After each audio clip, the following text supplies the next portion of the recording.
പ്രിയ സുഹൃത്തുക്കളെ നമസ്കാരം. നമ്മൾ ഇന്നലെ വലിയ ചാനലുകാരൊന്നും ചർച്ച ചെയ്യാതെ പോയ ഒരു വിഷയം, ഒത്തിരി യൂട്യൂബറുകാരൊക്കെ എടുത്ത്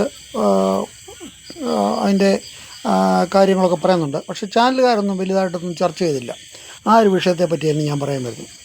നമ്മുടെ എല്ലാമായിരുന്ന ബഹുമാനപ്പെട്ട മുൻ മുഖ്യമന്ത്രി പിണറായി വിജയൻ ഇന്നലെ ഡൽഹി വിമാനത്താവളത്തിൽ 5 മണിക്കൂർ ഇരിക്കേണ്ടി വന്നത് പുള്ളിയുടെ കുഴപ്പം കൊണ്ട് തന്നെയാണ്.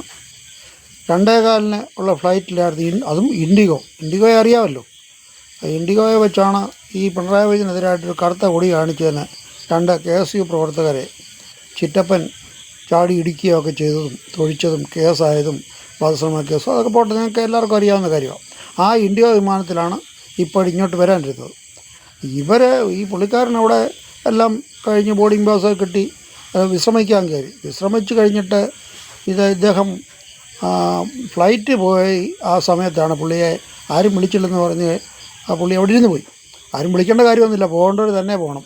ഇദ്ദേഹം പ്രതിപക്ഷ നേതാവ് എന്ന കാര്യം പറഞ്ഞു, ഞാൻ മുഖ്യമന്ത്രിയെ വിളിക്കുമെന്നൊക്കെ പറഞ്ഞു. പക്ഷേ എനിക്കൊരു സംശയമുണ്ട്. സാധാരണ ഫ്ലൈറ്റിൽ പോകേണ്ടവർ ഇതൊക്കെ എല്ലാം ചെക്കപ്പ് എല്ലാം കഴിഞ്ഞാലും കയറിയില്ലെങ്കിൽ അവരൊന്ന് അനൗൺസ് ചെയ്യുകയെങ്കിലും ചെയ്യുന്ന പതിവുണ്ട്. ഇന്നാരെ ഇവിടെയെങ്കിലും ഉണ്ടെങ്കിൽ വരണമെന്നൊക്കെ എന്നാണ് എനിക്ക് തോന്നുന്നത്. ഞാൻ വളരെ കുറച്ച് വിമാനത്തിൽ യാത്ര ചെയ്തിട്ടുള്ളൂ, എന്നാലും എനിക്ക് അങ്ങനെ തോന്നുന്നുണ്ട്. അങ്ങനെ പറഞ്ഞു കാണുമായിരിക്കും, അതും ഇദ്ദേഹം കേട്ട് കാണത്തില്ലായിരിക്കും.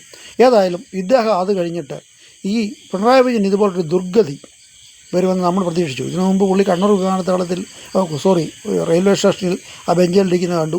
അതിനുമുമ്പ് അധികാരത്തിലിരിക്കുമ്പം അമേരിക്കയിലോ അതുപോലെ വിദേശ രാജ്യത്ത് ഒരു ഇരുമ്പ് കസേരയിൽ ഇരിക്കുന്നത് കണ്ടു.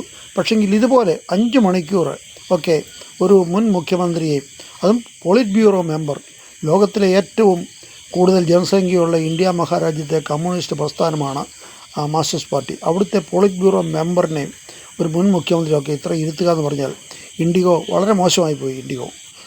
നിങ്ങൾക്കെതിരായിട്ട് ഇപ്പം കേസെടുക്കുമോ ഇല്ലയോ എന്ന് എനിക്കറിയത്തില്ല, കേസ് കൊടുക്കണം. അതുപോലെ ഇതിനെതിരായിട്ട് ഒരു DYFIക്കാരനും ഒരു മാർക്സിസ്റ്റ് പാർട്ടിയുടെ പോളിറ്റ് ബ്യൂറോ മെമ്പർമാരും അതുപോലെ നേതാവായ MA ബേബിയും ഒന്നും പ്രതികരിച്ചു കണ്ടില്ല. ഇവരൊക്കെ പ്രതികരിക്കണം എന്ന് പറഞ്ഞുകൊണ്ട് ഞാൻ ഉപസംഹരിക്കുന്നു. നന്ദി, നമസ്കാരം, ജയ് ഹിന്ദ്.